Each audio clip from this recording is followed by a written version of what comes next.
Welcome sa aking YouTube channel. Ayan, ikot ako dito sa binabantayan kong farm kahit walang tanim.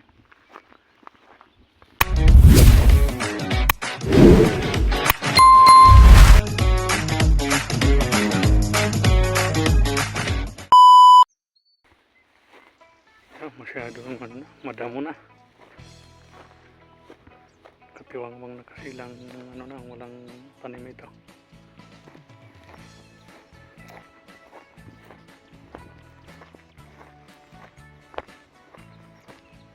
Tingnan ko yung mga bakod, baka sira na. May butas dito. Ang dating pinagkukuha na nata ito ng lupa. Ayan.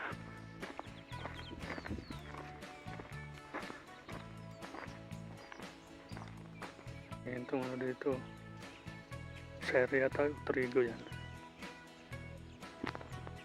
Okay pa naman ang mga bakod dito.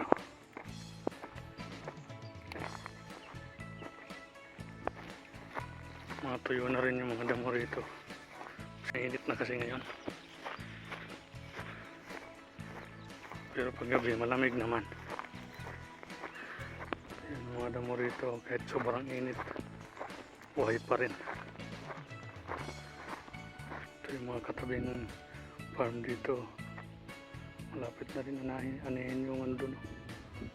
Parang seri yata yun o trigo din. Bilis ng version dyan na tumubo. Gusto talaga tag-init ang bilis ng version tumubo. Gumanda. Mga sinunog ko nung nakaraan. Yan ang mahaba, nakakagad naman ng mga damo eh. Ang tahimik ng nila no? Patubig sa kuryente. Ganda rin ang barsam dito. Pangatlong tabas. Nag-iikot ng mga itik. Siguro tinitingnan nila kung may mga uka-uka. At tinapos na pala yung mga kahoy dyan sa pagilid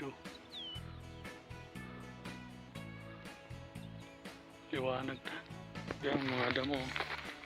Green na green kahit na walang katubig-tubig yan. Matagal na walang tubig.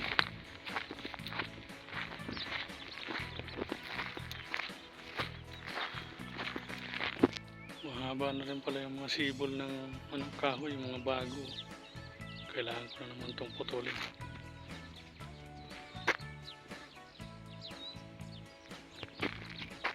Dito hindi ko na sinunog yung mga pinutol ko rito at malayo na sa bahay ito eh. Ang dami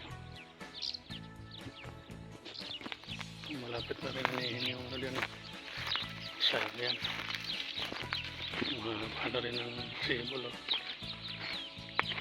para hindi siya lumaki, tatabasin ko na yan.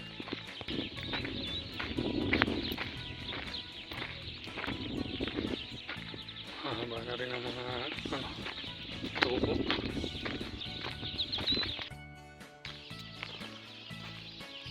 Pugad ng bato-bato. May itlog dalawa. Yung mga bahay ditong luma, box type. Kahoy lang ang ginamit nila pagpatungan ng hinalong simento at saka buhangin. Haba na rin po ng puno dito. Malago na ang mga bagong tubo na kahoy. Kailangan kong unti-unting butulin naman yan para hindi siya masyadong lumaki. Dami ko na naman susunogin. Mga nilinis ko diyan sa taas ng tamar. Ito na pala yung sinimulan ko na linis ng mga kahoy. Yan.